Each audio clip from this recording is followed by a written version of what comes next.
Welcome back to the Parlay Politics channel. We are going to be breaking down UFC Kansas City, Missouri, Ian Machado Garry versus Carlos the Nightmare Prates, going down April 26th, Saturday. And this is a fun fight card to break down. And if you stuck around and checked out the prediction video for the last fight card, we did immaculate. It was a longer video, but you know what? It was all worth it because we hit a nice 7-leg parlay for plus 1,000. And yeah, we made out pretty great. So without further ado, let's get right into it. Kicking off the fight card in the women's bantamweight division, we got Chelsea Chandler taking on Jocelyn Edwards. Now, both of these women, they are big for the weight class, for the bantamweight weight class. I believe they both missed weight their last couple of fights. I know Jocelyn Edwards missed weight just about every time for every fight. But you know what? I'm going to keep this one short and sweet. Jocelyn Edwards is a pick. She's better on the feet. She's got decent grappling. So if Chelsea Chandler decides to take her to the ground, I can see Jocelyn Edwards, reversing position or getting back up. You know what I'm saying? With that fight with Eileen Perez, where Jocelyn Edwards was taken down, she showed real good adaptability to being able to reverse the positions. And Chelsea Chandler, she kind of just relies on her size to kind of like bully women against the cage and kind of like just drag them down. She has no real type of, wrestling prowess whatsoever. And, Chelsea Chandler, she's famous for fighting Norma Dump Truck Dumont. If you know who Norma Dump Truck Dumont is, Norma Dump Truck Dumont, you know what I'm saying? She's got hands and she got ass. But with that being said, Chelsea Chandler, holy shit. Chelsea Chandler, she could not take what Norma Dumont was dishing out at her. And she was like, you know what? Fuck this. I'm out. I can't take this shit no more. And she literally just sprinted across the cage. She was like, I'm fucking out of here. I can't take it no more. So I can't pick Chelsea Chandler to get this fight done. Jocelyn Edwards is a much better fighter. Jocelyn Edwards is the pick. I'm going to moneyline her as well. The next fight on the card is in the men's featherweight division. We got Timmy Kawumba taking on Roberto Romero. Now, both of these fighters are, for a lack of better words, impressively unimpressive. Now, Timmy Kawumba, he's got nice 1-2s, got good body kicks, good leg kicks. He throws the high kick occasionally. Roberto Romero, he's got decent boxing, but his pressure is really what sets the tone here in this fight and makes the difference. Timmy Kawumba, he kind of fades under pressure as the fight goes. He looks really good, in the opening rounds.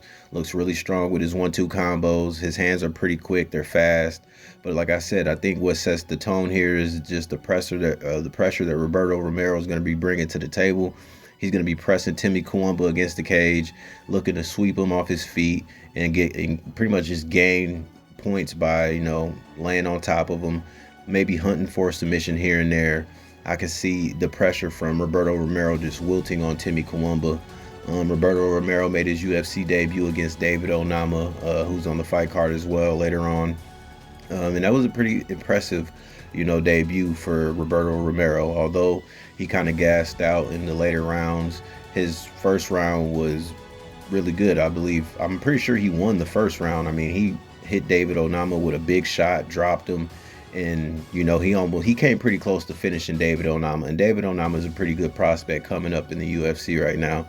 So, like I said, Timmy Kawumba, his pressure wrestling, his pressure style, I believe he gets in close, closes the distance, pushes Kawumba up against the cage in each round and, takes him down. Now, Timmy Kawumba, he has some sound wrestling. It's pretty decent. It's not horrible. But with the pressure that Romero is going to be bringing to the table, I can see Timmy Kawumba, wilting a little bit. Me personally, I would probably take this fight to go over 2.5 rounds, or I would just stay away from it. Yeah, because it's really one of those pick'em fights. Like I said, my pick would be Roberto Romero because I've seen him, dog out good fucking UFC debut against David Onama, and that's no easy out for anybody. So yeah, Roberto Romero is going to be the pick. I believe his pressure is what is going to make the difference here in this fight. The next fight on the card is in the women's strawweight division. We got Jacqueline Almarine taking on Pauliana Viana. Now, Jacqueline Almarim is probably one of the bigger favorites on this fight card. I believe she's probably like minus. The last time I checked on DraftKings, she was minus 800, just something ridiculous. But at the end of the day, she is a very decorated grappler. She's 9-1 with her professional record. Polyana Viana 13-7. And Polyana Viana just doesn't seem like she wants it more than Jacqueline Almarim. Now, Polyana Viana, her last two losses were to Jasmine or Isma Lucindo and Jillian Roberts. Those aren't bad losses. Those are two women who are in the top 15, top 10, weight class, or the fighters in that women's weight class. But like I said, Jacqueline Almarim, she's coming off that armbar win over Vanessa Demopoulos, where she did stick her hands in the gloves and cheated to get the victory. The referee didn't see it, but you know what? She got the dub, and I believe she really lives by that saying: if you ain't cheating, you ain't trying. And like I said, she just wants it more. She's gonna be, a few years younger than Polyana Viana, and she takes her MMA career more serious. So my pick is gonna be Jacqueline Almarim. She's gonna have the better ground game. Polyana Viana can be taken down. We've seen her taken down and submitted. Her last two losses were, Isma Lucindo arm triangle choked her, and Jillian Roberts took her to the ground and just beat the shit out of her. So yeah, the pick is going to be Jacqueline Almarim, and I think she probably gets this fight done under 1.5 rounds.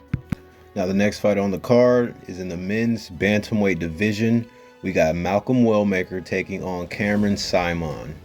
Now, Cameron Simon, he was a pretty, decent prospect when he made his UFC debut. Went 3-0 in the promotion, and then he gets matched up with Christian Rodriguez, the prospect killer. And Christian Rodriguez just beats him everywhere. Then he gets matched up with Peyton Talbot, and Peyton Talbot literally just beat the shit out of him, for 2 rounds until he got the TKO finish. Malcolm Wellmaker, 9-2 in his MMA career, Cameron Simon, 9-2 in his MMA career, taking on Malcolm Wellmaker, who is 8-0. Now, Malcolm Wellmaker made a pretty good UFC Contender Series debut with a nice TKO, a nice step back check hook over Adam Bromhold. And Adam Bromhold didn't look bad in that fight whatsoever. He showed that he could strike. He showed that he was versatile. And what set the difference was the fact that, Malcolm Wellmaker has pretty good reads, and he has the knockout power to back it up. So, I've seen fights of Malcolm Wellmaker where he went the distance, 5 rounds, still looked pretty sharp. A lot of people, they're picking Cameron Simon because, they're like, they haven't seen Malcolm Wellmaker go the distance. I've seen him go the distance, and I've seen him, look pretty good doing it. He's gonna have good kicks. He's gonna have power in his hands. Like I said, his kicks are really good. Cameron Simon, he's got good volume, good boxing. Malcolm Wellmaker is going to be taller. He's going to have a slight reach advantage, I believe. And I believe he can keep Cameron Simon at bay and kind of, imitate exactly what Peyton Talbot did. I can see Cameron Simon trying to shoot in for a takedown, and Malcolm Wellmaker throwing up a knee, catching him, sitting him on his butt, following up with some big shots. Cameron Simon, he's pretty durable. He's probably going to get back up. And Malcolm Wellmaker, I believe he's going to find that one punch, and he's going to just, put Cameron Simon's light out. And, the pick is going to be Malcolm Wellmaker. I believe while Cameron Simon might have more tools to win, Malcolm Wellmaker is not far behind in that race. And what he has in his favor is the fact that he has that knockout power that Cameron Simon does not have. So the pick is Malcolm Wellmaker. I think he does get it done. Not too much else to say about it. I'm not really going to hunt the props because the odds are pretty close. Cameron Simon is a underdog at plus 110, and Malcolm Wellmaker is the slight favorite at minus 130. But, these odds are susceptible to change. Like I said, Malcolm Wellmaker's the pick. And, on to the next one. The next fight on the card is in the men's bantamweight division. We got Damon Blackshear taking on Alatang Haley. The pick is going to be Damon Blackshear. He's got more tools to win when it comes to the ground game and the striking. He's going to have the height advantage, the reach advantage. Alatang Lee, he's got power, but if he can't connect and land that shot, I mean, he's just not going to be able to do anything. Damon Blackshear 5'10", Alatang Lee 5'5".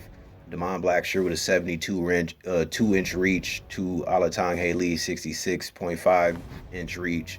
I could see Damon Blackshear having his way in the stand-up, and if the fight goes to the ground, Alatang Lee decides to shoot in for a takedown, I could see Damon Blackshear syncing up a ninja choke. If he don't get the ninja choke, I could see Damon Blackshear scrambling and making his way back. Not even back to the feet. I can see him reversing position and syncing up a sub in that manner. Damon Blackshear is a pretty high favorite right now. I believe on DraftKings he's like minus 450 right now. So Alatang Lee's like probably plus 360 underdog. The pick is Damon Blackshear. He's just got more tools to win, more versatility in his repertoire, and he's got a better ground game. And he did drop that first round to Cody Gibson his last fight. Had me worried a little bit. I'm like, whoa, bro, what the fuck going on here? Cody Gibson piecing you up. And then he came out in that second round, subbed Cody Gibson up pretty quick, hit him with a Kimura, damn near took his shoulder off. And, he made me like, okay, thank you for getting your job done. You a professional fighter. This is what you're supposed to be doing anyway. So, yeah, the pick is going to be Damon Blackshear. He's better everywhere. He's got the height advantage, the reach advantage, and he's much better on the ground. He's going to have more volume with his strikes. Alatang Lee has really got to close that distance to try to get in on him. And I can see, Damon Blackshear catching him with something slick and Alatang Lee shooting in for the takedown and getting caught that way. So Damon Blackshear it is. Let's keep on running it up. The next fight on the card, we got Chris Gutierrez taking on John Castaneda. And like I said, I'm going to try to make this video not as long as the last one. The last one was like over an hour. The pick is going to be Chris Gutierrez. The difference maker in this fight is the fact that it's going to be a chess match, and Chris Gutierrez has really good kicks, and he throws leg kicks at will. I mean, they just fuck people up. I mean, if you've seen the fight between him and Alatang Lee, the guy who's taking on Damon Blackshear that I just talked about in the previous fight, he had Alatang Lee's leg welted up, looking disgusting by the end of the fight. He trains with Victor Martinez, and they're both like leg kick specialists. That's going to be the difference maker here in this fight. John Castaneda, he has okay boxing. His stand-up's okay. It's not bad. The fight where he fought Daniel Marcos, it really showed like, okay, you can knock his ass down. You could hurt him pretty bad, and then you can just kind of skate by. I don't see Chris Gutierrez taking a Daniel Marcos approach, at least with the hands. Chris Gutierrez likes to use his kicks more than his hands, and his kicks are vicious. I mean, he's got really good leg kicks. I mean, he's going to be attacking John Castaneda's legs from pillar to post. And I can see, as the fight go on, John Castaneda wearing that damage and not really being as mobile as he should be because of the accumulation of leg kicks by Chris Gutierrez. Chris Gutierrez has decent hands as well, too. If John Castaneda closes that gap, he's going to have better fundamental striking. His striking is going to look more technical than John Castaneda. John Castaneda is kind of going to, try to bomb away at times. And against Chris Gutierrez, who's always on a back pedal, he's on his bicycle seat, he's not stationary, I don't really see it working. John Castaneda can potentially take Chris Gutierrez down, but I don't see him doing it often. Chris Gutierrez will work his way back up to the feet. I mean, we've seen it in his last couple of fights where he was taken down. He worked his way back up to the feet and won, decisions, and he looked good doing so. And also he went 5 rounds with Song Yadong. Song Yadong is a very, hard hitter. He just beat Henry Cejudo, fucked Henry Cejudo up. Yeah, it was an eye poke that kind of stopped the fight. Well, Henry Cejudo wanted the fight stopped after the eye poke because he was pretty much hoping for a no contest, but they gave the win to Song Yadong. He was going to win anyway. But anyway, the fight before he fought Song Yadong to the decision, he fought Quang Lee. Quang Lee's good. Quang Lee has good fundamental wrestling as well. We just seen Quang Lee get a nice victory over, who did Quang Lee fight? Quang Lee fought what's dude name? Cortavius Romeus, I believe. Let me double check to make sure that's accurate. I'm pretty sure Quang Lee just beat Cortavius Romeus and, grappling heavy approach and made it look pretty easy. No, that was not who he just fought last. So he last fought Long Zhao, but that don't even matter. Quang Lee is a good, stand-up fighter. He's got power in his hands. He's got dynamic kicks. So if Quang Lee's not knocking out Chris Gutierrez, John Castaneda is not knocking out Chris Gutierrez. Chris Gutierrez is going to be the pick. I think he's going to have more. He's going to accumulate them leg kicks, man. I'm telling you, when he accumulate them leg kicks, John Castaneda going to start moving funny. And it's going to really impact his mobility throughout the fight. So, yeah, Chris Gutierrez it is. The next fight on the card is in the men's lightweight division. We got Evan Elder taking on Gage Young. Now, Evan Elder on a 2-fight win streak right now in the UFC. He had a controversial loss to a fight previous to the 2 wins that he's got to Nazim Sadikov, where, Nazim Sadikov is really good. Nazim Sadikov is actually pretty fucking cold. And Evan Elders was really, starting to skate his way to a decision, if not a split. Probably a split decision, I say in my book. He would have won by split decision if he didn't get cut and the doctor stopped the fight in the second round. Evan Elder looked really good in that fight. Good boxing, good pressure, really good kicks. Like, he mixes it up real fucking good. I was real impressed by looking at that fight where he fought Nazim Sadikov. He's taking on Gage Young. Gage Young, up and coming UFC fighter. He lost on the Dana White's Contender Series to Quillen Salkild. Quillen Salkild is pretty decent. He's not a bum. So we're just gonna put it point blank, plain and simple. He's not a bum, but Gage Young, like I said, I believe he went in that fight as a favorite and ended up losing. What was it, like a split decision? It was a unanimous decision. So Quillen Salkild put it on him. I ain't gonna make this shit too long. Gage Young making his UFC official debut, and he's taking on Evan Elder. Evan Elder has a lot of UFC experience, man. I don't see Evan. I'm not gonna say a lot. He's got 4 fights in the UFC. He's 2-2, but like I said, he's looking better and better each fight. Every fight that goes on, it's going to be a man versus boy in there, in my opinion. Evan Elder is going to have much better striking. He's going to be the more well-rounded fighter, and his pressure is really going to, kind of will on Gage Young. Like his last name suggests, he's just young, and he's going to be young in the cage when it comes to fighting somebody like Evan Elder, who has good boxing, good kicks. He can wrestle. He has good cardio. And he just does not stop coming at you. Like I said, when he fought Nazim Sadikov, he was just constantly putting the pressure and pace on Nazim Sadikov. It was a good back and forth war. If you can find that video on YouTube, I suggest you watch it because it'll tell you a lot about how Evan Elders gets down. Gage Young, don't get me wrong, he's crisp, he's clean, he's got ways to win, but I believe making a UFC debut against Evan Elder is diabolical. And on top of that, it's short notice too. Gage Young only got like 4 days to even get prepared for this fight because Evan Elder's original opponent was supposed to be what's the dude's name? I can't even remember the dude's name. Who cares? He's irrelevant. The dude's got SA allegations on his name now. He's been arrested, and the UFC probably, fired him before he could even make his debut.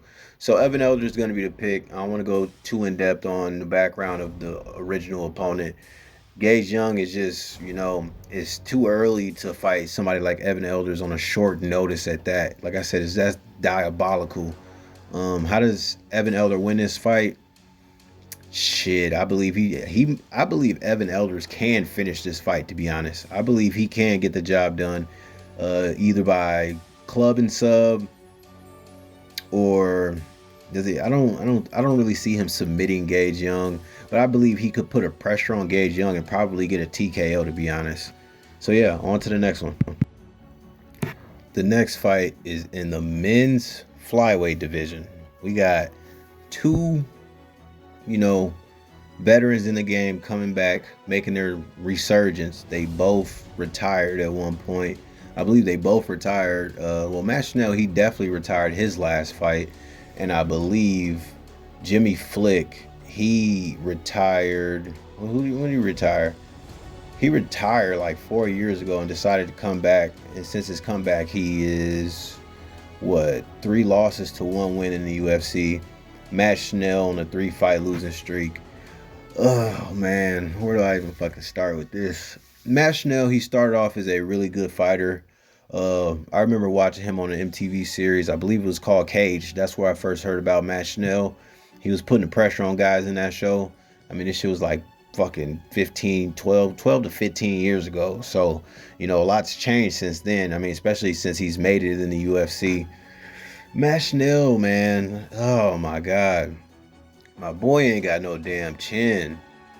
I mean, a cold gust of wind could knock Matt Schnell out at this point. I hate to say that because I was really fucking with Matt Schnell, when I seen him make his UFC debut. I'm like, oh, okay, bet, that was Buddy off the MTV Cage. Like, he was actually pretty cold. And, I mean, his knockout losses, we can't rate him low. He got knocked out by Mateus Nicolau. Nicolau's okay. Steve Erceg has hands. Cody Durden submitted him. Brandon Royval submitted him. Alessandro Pantoja knocked him out.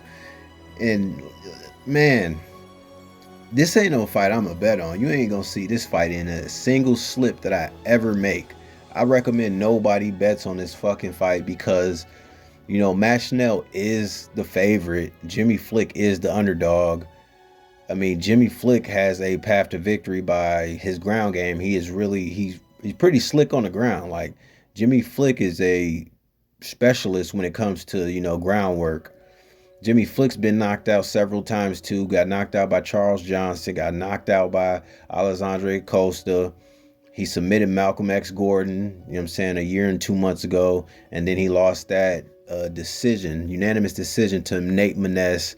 Whereas it was actually a closer fight than a unanimous decision. I remember watching that fight because I had bet money on Nate Maness, and Jimmy Flick was still standing. And I'm like, Nate, knock this dude the fuck out already. He gets knocked out. But that's beyond the point. Like I said, this is not a fight that I'm a bet on. But my pick will be Matt Schnell, even though he has no chin. I mean, God, bro. Man, fuck this shit. I hate talking about this fight. On to the next one. I'm not betting on it. Neither should you. Matt Schnell is the pick, though. The next fight we have is in the men's middleweight division. We got Ikram Aliaskarov taking on Andre Muniz. Ikram Aliaskarov, 15-2 in his professional career. Andre Muniz, 24-6. Ikram Aliaskarov coming off that TKO loss to Robert Whitaker. What we got to remember was that was a short notice fight. Ikram Aliaskarov was supposed to be fighting at the UFC Apex, but Khamzat Chimaev pulled out of his fight against Robert Whitaker, so they replaced Khamzat Chimaev with Ikram Aliaskarov. And, Ikram Aliaskarov had hella hype going into that fight because before that fight, he was 15-1, and his only loss was to Khamzat Chimaev, where Khamzat Chimaev couldn't even really take Ikram Aliaskarov down. Aliaskarov showed good, versatility in the grappling game when it comes to, these, Russian wrestlers. Khamzat Chimaev did end up, knocking his block off, TKO'd him, and then he fights Robert Whitaker, years later, after running up a crazy fight win streak, and then Robert Whitaker knocks him out in the first round. I had money on Ikram Aliaskarov, and I don't know what the fuck I was thinking back then, because I should have knew that was a fight that was too much of a jump. Robert Whitaker fucking top 10, top 5 for a long time in the middleweight division, fought the who's who, and anyway, the pick is going to be Ikram Aliaskarov because, simply put, Andre Muniz, he's mid, man. He's okay. Like, we've seen him lose to two grapplers, being Paul Craig and Brandon Allen, and then he won a split decision against Jung Young Park his last fight. But before that, he lost those 2 fights to Paul Craig, Brandon Allen. Had a win over Uriah Hall before that. Had a win over Eric Anders before that. Eric Anders is mid as fuck. Eric Anders cannot take a punch. I'm sorry. Maybe the Eric Anders 3 years ago could, because I know there's probably be some people who will dispute that. But Eric Anders, in my opinion, he needs to hang it up because the man's chin is gone. Anyway, he beat Eric Anders, beat Uriah Hall, lost to Brandon Allen, lost to Paul Craig, and then went on to beat Jung Young Park by split decision. Okay, that fight was what, over a year ago anyway. Ikram Aliskerov just coming off that knockout loss 9 months ago. He has superior grappling. He has heavy hands. And I believe he's just a better fighter all around. Andre Muniz he's got power, but he's not a kickboxer. He's not going to try to keep the fight standing. He wants to get the fight down to the ground to where he could get a sub off. But we've seen, when he goes against good grapplers, he gets subbed himself. Ikram Aliskerov got that Dagestan blood, that Mother Russia shit, and I believe he does get the fight done. I believe this fight does not go the distance, because if it does, no. I'm not going to say because if it does, because if Andre Muniz could win, it'll be on the ground, but I don't see him subbing Ikram Aliskerov. Aliskerov is the pick, and let's go. The next fight on the card, we got Randy Rude Boy Brown taking on Nicholas Dalby. Now, Randy Brown, he's got a good, powerful 1-2. He's got dynamic kicks. He's got good sound defense. And if he gets taken down, he will threaten the submission if he gets taken down. I'm gonna tell you that right now, because that's exactly what Nicholas Dalby is gonna be wanting to do. Nicholas Dalby is a good pressure fighter. Nicholas Dalby's 40 years old now, so fighters over 40 in the UFC, they start to look worse and worse as time goes on. But yeah, I can see this fight going over 2.5 rounds. In my opinion, that's the best bet. Because, Randy Brown, like I said, he has a good 1-2. He can sit a fighter down. He can sit him on their ass. He's dynamic with the chokes. But Nicholas Dalby just brings a pressure and a pace that, I could see him just winning rounds by holding Randy Brown against the fence, kind of like Bryan Battle did. But the height difference may be, a little bit more on the side of Randy Brown, because Randy Brown does have the height advantage. So it might not be as hard to peel, Nicholas Dalby off of him like it was for him to not do against Bryan Battle, which, arguably I watched that fight. I bet Bryan Battle, and, I was biting my nails the whole time because I thought Bryan Battle lost. But when he did win, I'm like, all right, cool. We turn that bet around real quick. Nicholas Dalby 25-3 in his MMA career. Randy Brown 19-6. Before losing to Bryan Battle, he was on a 3-fight win streak. Nicholas Dalby, his last fight, lost to Rinat Fakhretdinov. Before that, he was on a 4-fight win streak. And I believe he spoiled my parlay one time. Yeah, he spoiled my parlay against Muslim Sadikov. Yeah. I had bet Muslim Sadikov to, beat Nicholas Dalby, and Nicholas Dalby just pretty much held him against the cage the entire time and won I'm not going to say a boring decision. He had good moments in that fight. So he does bring pressure. So like I said, this fight more than likely going to go the distance. None of these fighters really finish fights all that often. Dalby did just get that, TKO win over Gabriel Bonfim, his, fight before losing to Rinat Fakhretdinov. Gabriel Bonfim, he's been, he's not that good. Let's just put it that way. He came in, had a lot of hype around him, and Nicholas Dalby was the first one to, shut that shit down. So, like I said, Nicholas Dalby can spoil parlays. I know for a fact Randy Brown ain't gonna go out like Gabriel Bonfim. He just went the distance with Bryan Battle, and in my opinion, I think Bryan Battle will put a pace on Dalby. So the pick for me is probably just gonna be a prop hunt with this fight going, or I shouldn't even say prop hunt, over or under. The fight going over 2.5 rounds. I do see Randy Brown having more success than Nicholas Dalby. I'm not going to say really pushing the pace, but really strategically outstriking Nicholas Dalby, while Dalby kind of tries to just lay on him and, press him up against the cage, land knees, throw elbows, shit like that. I can see Dalby, getting a takedown. I can see him, dragging Randy Brown down to the ground. Like I said, Randy Brown does, have pretty slick submissions. He can go to that if he needs to. This is another fight that's kind of like, Randy Brown's a favorite. Dalby's the underdog, but Dalby's he's come through as the underdog several times already. Yeah, I believe though the height and the reach advantage of Randy Brown will make the difference here. And like I said, I'm gonna just pick this fight to go over 2.5 rounds. But I can see Randy Brown having a pathway to victory by winning a decision. And I can see Nicholas Dalby doing the same thing, having a pathway by winning a decision.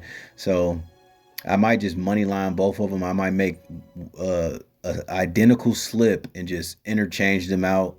And one of those slips should hit. So, yeah. But if I had to pick, I really just pick for this fight to go the distance because I don't see either one of these fighters finishing each other. They're both durable. And yeah, they're game. Dalby's got pressure. He's got good cardio.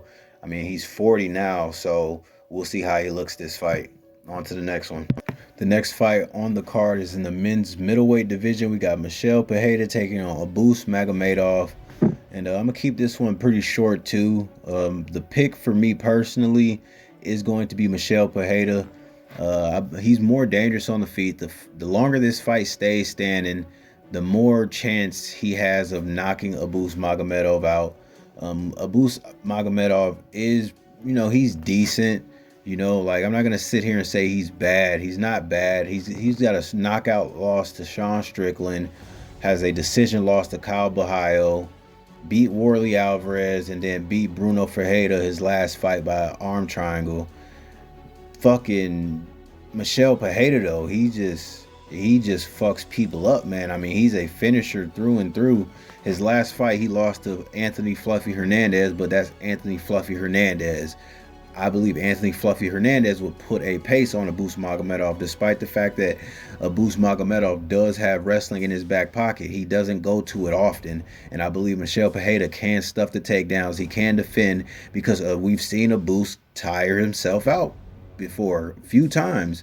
So I don't think Abus Magomedov is going to have the cardio in a 3-round fight to continuously take Michel Pereira down like Fluffy Hernandez did in their 5-round fight. That's Fluffy fucking Hernandez. He has a way better gas tank and cardio tank than most of these middleweighters in the UFC. And I mean, a lot of people comparing this fight to, oh, well, Fluffy Hernandez took Michel Pereira down and controlled him on the ground. Abus Magomedov is not Fluffy fucking Hernandez. When have you ever seen an Abus Magomedov fight where he really looked like Fluffy Hernandez?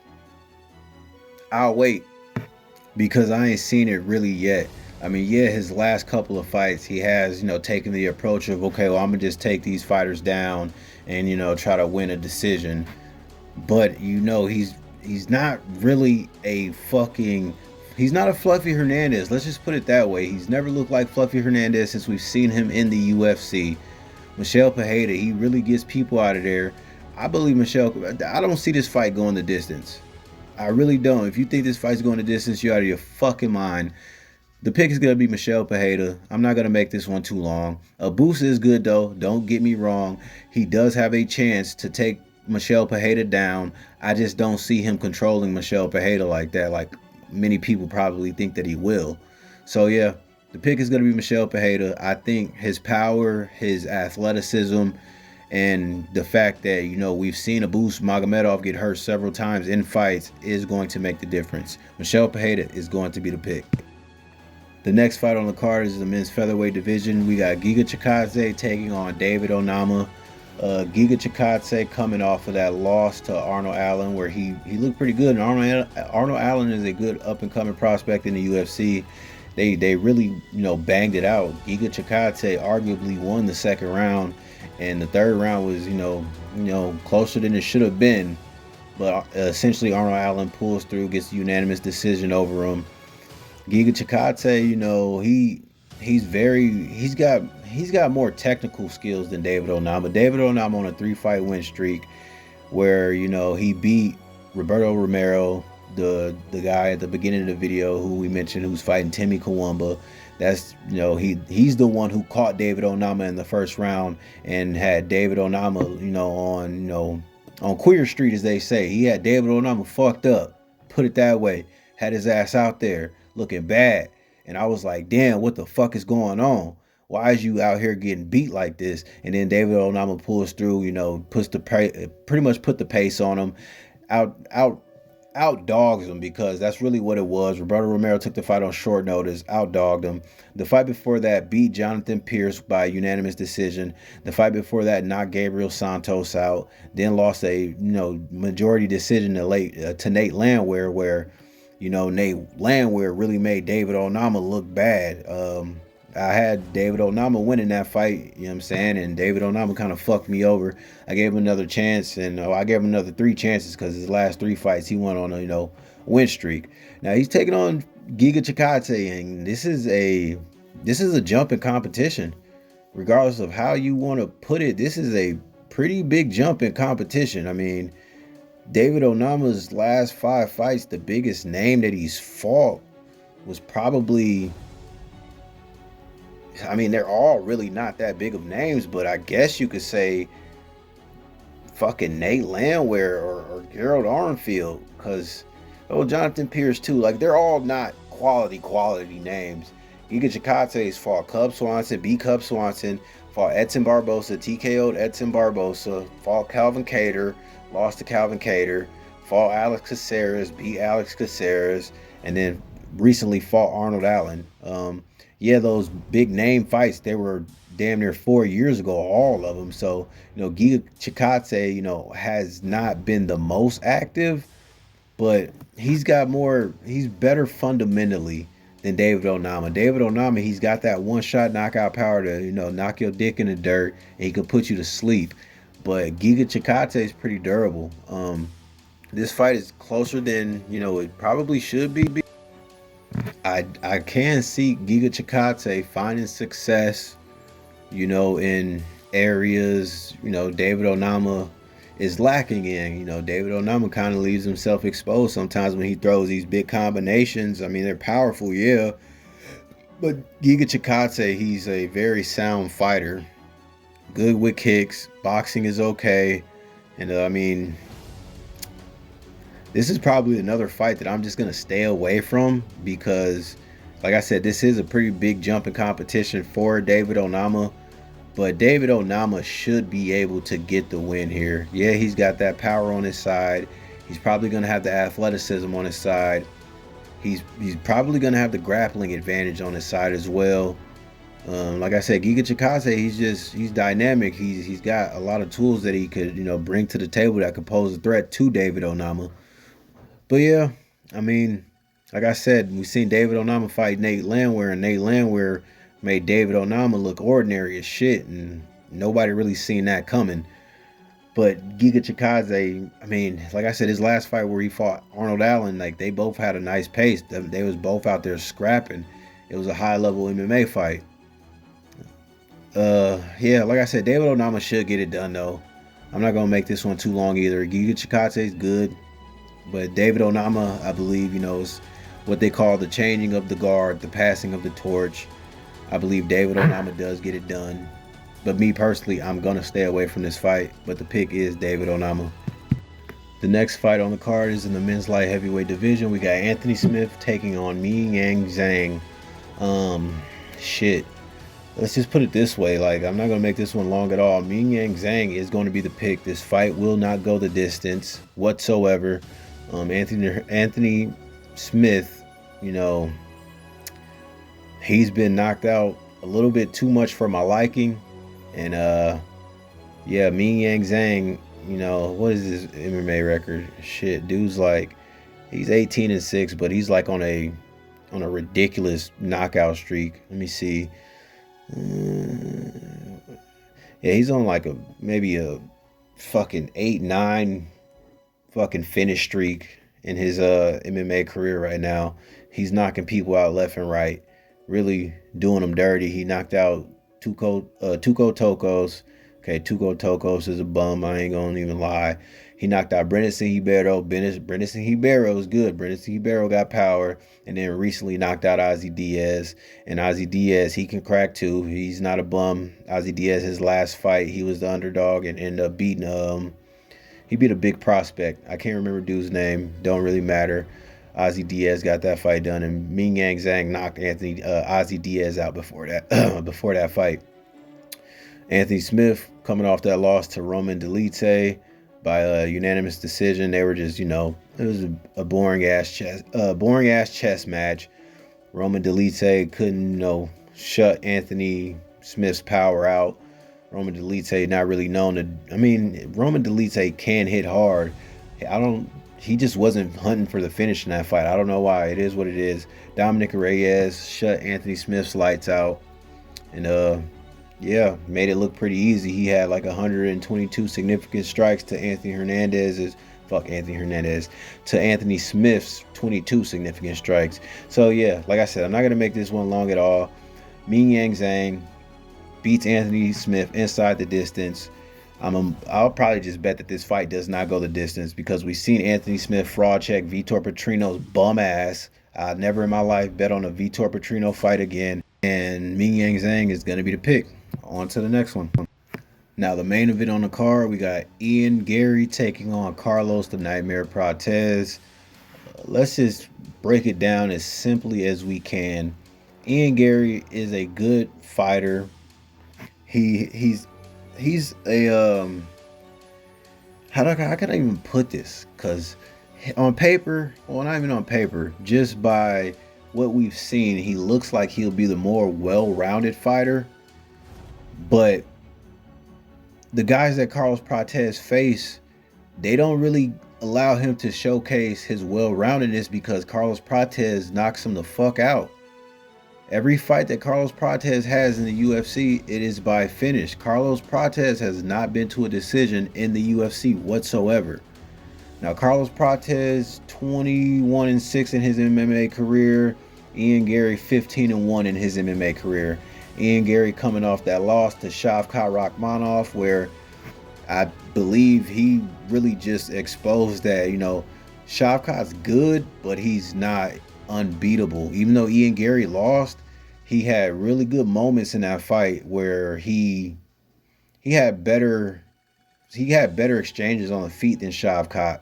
Shavkat caught him a few times, but Garry, he showed his dynamic ability. He showed his grit on the ground and on the feet in that fight, and he lost the unanimous decision to Shavkat. Honestly, I wouldn't have scored it unanimous. That fight was a lot closer than what I'm looking at right now. The results being a unanimous decision. I believe, remembering what I watched, I believe that fight was a little bit closer. But anyway, that was his only loss in the UFC, was to, I believe, Shavkat's ranked number, was he number 3 or something? I can't even remember what Shavkat's ranked, but Shavkat was a guy in that division, being the welterweight division, that nobody really wanted to fight, because Shavkat, he beats everybody, and he's another guy who's really, putting the pace on guys, getting them out of there before the, bell rang. And Garry took him to a decision, which is, I give Garry props and credit where it's due. He looked good in that fight. The fight before that, took on Michael Venom Page, where he won a boring ass decision. Unanimous these nuts. That was not a unanimous decision victory for Garry whatsoever. Garry barely landed a punch on Michael Venom Page the entirety of the fight standing up. Michael Venom Page had success. The first round you can give to Garry, because he had Michael Venom Page's back for the last. He had ground control for probably a solid 2 minutes. Michael Venom Page goes to throw a kick. Garry catches it, chases him down to the ground, slips onto the back, has a rear naked choke. Garry had a rear naked choke synced in and could not finish it. And then the same fight, or not the same fight, the fight right after that with Shavkat Rakhmonov, he has a rear naked choke synced in and can't finish it. So I see a lot of people rating the fact that, oh, he put Shavkat, he had Shavkat in the rear naked. He had MVP in the rear naked. He's not finishing these. He's not finishing that shit. Period. Point blank. And the fight before the MVP fight, he fought Jeff Neal, where, you know, he got hit a little too much by Jeff Neal. Let's just put it that way. He got hit a little too much. The fight before that fought Neil Magny. You know, he outclassed Neil Magny, but he really didn't do anything spectacular that fight. Now he's taking on Carlos Prates. And like I said, Carlos Prates, he puts people to fucking sleep. Carlos Prates, when he fought Neil Magny, put him out. Carlos Prates, when he fought Jing Liang Li, did they call him the Leech? Put the Leech out. And the Leech has a fucking good chin on him. He's not one of those fighters you can just easily put away. Fought Charlie Radke, put him out. Fought Trevin Giles, put him out. Fought Mitch Ramirez on a Contender Series, put him out. Mitch Ramirez was a, you know, what you call a prospect going into that fight, undefeated. And, you know, Carlos Prates just shut his lights out. Fought Trevin Giles. Trevin Giles showed that, you know, this was Carlos Prates' official UFC debut. Trevin Giles showed that Carlos Prates can be hit. Trevin Giles was catching. Don't get me wrong. Trevin Giles was catching Carlos Prates with some pretty big shots, but Carlos Prates kept going forward. Like the shots, they sounded like they was fucking doing damage, but clearly they weren't doing shit because Carlos Prates stayed patient the entirety of the fight, worked his knees up, and that's what he likes to do. He likes to fake a knee, and then he'll come in with a straight shot right down the pipe, fuck you up. But this is all after him landing several knees to your fucking kidneys, several knees to your solar plexus. Like, Carlos Prates is a good Muay Thai practitioner. I believe he had fucking, this may be a misquote, but I think he had damn near I'm not gonna misquote myself too hard. I'm gonna say he had over 20 Muay Thai fights when he was in Thailand and over in China and shit like that. Had over 20, you know, Muay Thai fights. So he's very versed in, you know, mixed martial arts, very versed in his stand-up game, and he's training out of a good camp. And, you know, everybody talks about the fighting nerds, like, oh yeah, you know, let's just give an example. Bryce Mitchell versus Gene Silva. There's people who's out there like, oh, Gene Silva has a path to, or Bryce Mitchell has a path to victory because if he could take Gene Silva down, he could put Gene Silva in a lot of danger. And that's the thing. We've seen Gene Silva get taken down a couple of times by Charles Jourdain in the fight before that. And everybody was just, you know, oh, well, if Charles Jourdain can take him down, Bryce Silva is one of the better grapplers in the division. Bryce Mitchell, I should say, my bad. Bryce Mitchell's one of the best grapplers in the division, so Bryce Mitchell should be able to take him down. What did we see from that game plan that Gene Silva had? Bryce Mitchell could not fuck with him when it comes to trying to take him down. So I do believe these fighting nerds, they're in the gym, they're watching tape study of their fights. They're like, okay, this guy does this good, this guy does this bad. Stay away from him doing this good and exploit him doing this bad. And what Garry does bad is he leaves himself open. He leaves his chin up there a lot sometimes. That's how he got caught by Song Kenan.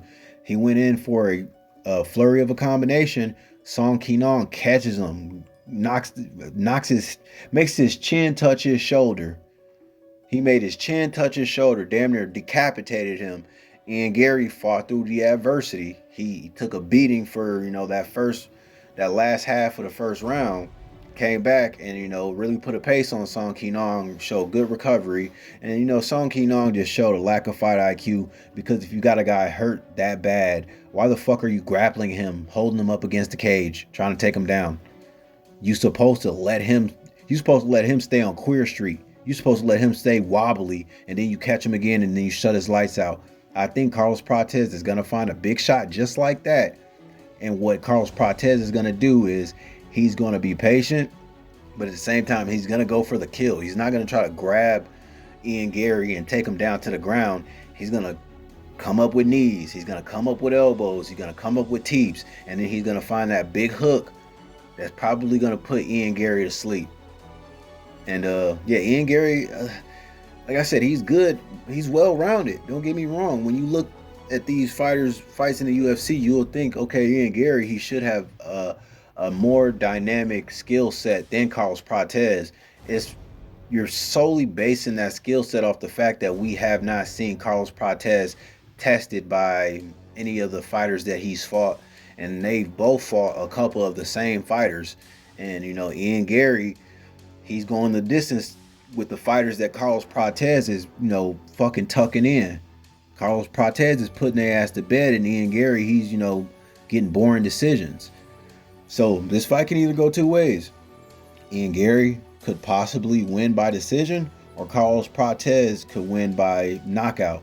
And me personally, I think we've seen Ian Garry hurt. We have not seen Carlos Prates hurt in the UFC. Nobody has, made him like, nobody has made you look at Carlos Prates like, oh shit, Ian Garry might be able to do this to him and then it could be over. What we have seen is Carlos Prates do shit to the same fighters that Ian Garry fought and put them to sleep, put them out, put them away. Now, we're not using MMA math here. Don't get me wrong whatsoever. I'm just stating the facts. Carlos Prates hits harder. He has harder knees, harder kicks.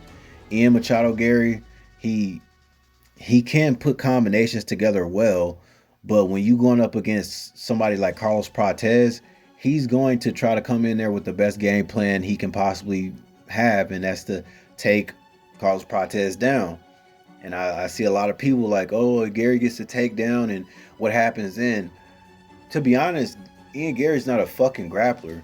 We have not seen Ian Garry, go into a fight with a heavy grappling approach. He's not a standout wrestler. You don't see him shoot in for takedowns and do inside trips and, just look phenomenal. What he does is he'll have you make a mistake, like throw a kick, catch the kick, and chase you down to the ground, or get you against the cage and, sweep your leg out from underneath you. I think he tries to push Carlos Prates up against the cage. Carlos Prates shows a wide base, spreads those legs out, and he gets the underhooks in, works his way up to underhooks, reverse the positions on the cage. He starts landing knees to the body of Ian Garry, elbows to Ian Garry, backs out, disengages, and then he starts working the teeps, straight jabs, hooks, and I see that sequence repeating itself until Ian Garry realizes, like, okay, shit, I'm not just going to be able to take this guy down. I got to come up with a new game plan. And I believe Ian Garry ends up having to have a striking affair with Carlos Prates, and that is going to go in the favor of Carlos Prates 10 times out of 10. So the pick is going to be Carlos Prates. He's the underdog here. I'm not sure why. Maybe because Ian Garry came off that close, decision loss to Shavkat Rakhmonov. But Carlos Prates looks like a good underdog to me. He hits harder, more dynamic, and he's cold, man. He's cold. So yeah, Carlos Prates is going to be the pick. It's going to be a good fight. UFC Kansas City, Missouri, Saturday, April 26th. It's going to be a good fight card. 14 fights on the card. But if you made it this far in the video, you know what time it is. Time for me to give you my locks of the night and my underdog pick. Without further ado, let's get right into it. Give me Evan Elder. I believe the experience is going to be too much for a debuting Gage Young. Give me Jocelyn Edwards. She's the much better fighter. Give me Jacqueline Amorim. You could swap Jacqueline Amorim out for Edwards. She will definitely get the job done if Edwards doesn't. Give me Damon Blackshear. Too versatile. Too much on a win streak. He's very active. Give me Ikram Aliskerov and give me Ming Yang. Now it's time for the favorite section of the video, the underdog lock of the night, UFC Kansas City, Missouri. Let's go. Come and spend your money with me in the dog pound. Young niggas in the game for a check. Do 150 across the city when it goes down. Young niggas better aim for the deck. It It was about 3:15, what they say about me. Somebody gon' pay for the debt. And every time I show up on these niggas when I come round, young nigga got a thing for respect. Come and spend your money with me in the dog pound. Young niggas in the game for a check. Do 150 across the city when it goes down. Young niggas better aim for the deck. It was about 3:15, what they say about me. Somebody gon' pay for the debt. And every time I show up on these niggas when I come round, young nigga got a thing for respect. No, I ain't spend a lot of money on a chain. Shit, I'm too busy in the jungle with the Migos, nigga. I just put a lot of money towards the thing. And I just kept my focus forward toward the CeeLos, nigga. And the Migos call me Skipper with the bang. I just let them niggas know I do my thing. You hear the police think I'm rocking with the Rico niggas? Just let them know I only entertain. Cause you know you only see me flocking with the best. Always been that nigga, see me throwing up the West. Every time you see me way of knockout, Carlos, the Nightmare Prates. Broke out. I woke up the next morning and caught these new boys on my route. Come and spend your money with me in the dog pound. Young niggas in the game for a check. Do 150 across the city when it goes down. Young niggas better aim for the deck. It was about 3:15, what they say about me. Somebody gon' pay for the debt. And every time I show up on these niggas when I come round, young nigga got a thing for respect. Come and spend your money with me in the dog pound. Young niggas in the game for a check. Do 150 across the city when it goes down. Young niggas better aim for the deck. It was about 3:15, what they say about me. Somebody gon' pay for the debt. And every time I show up on these niggas when I come round, young nigga got a thing for respect. Garry gloves, you can't guard me. I can get robbed, no job, you can't starve me. They can put Steelers on my back, they can't bar me. Let them gorillas rat-a-tat, you can't scar me. No, I'm the one to do what niggas don't. I'm the one that ain't afraid to do what niggas won't. I'll just make another way if you ain't tryna cope. I'll just call my other man if you ain't tryna go. Nigga, midnight attire all black. Top out 22s, nigga lean back. I can make another way. There you have it. The underdog pick for UFC Kansas City, Missouri is none other than Carlos the Nightmare Prates. He got that dog in him. He gonna fight for your bread, and it's gonna be a good Saturday. UFC Kansas City, Missouri, April 26th. Let's go. It was about 3:15, what they say about me. Somebody gon' pay for the debt. And every time I show up on these niggas when I come round, young nigga got a thing for respect.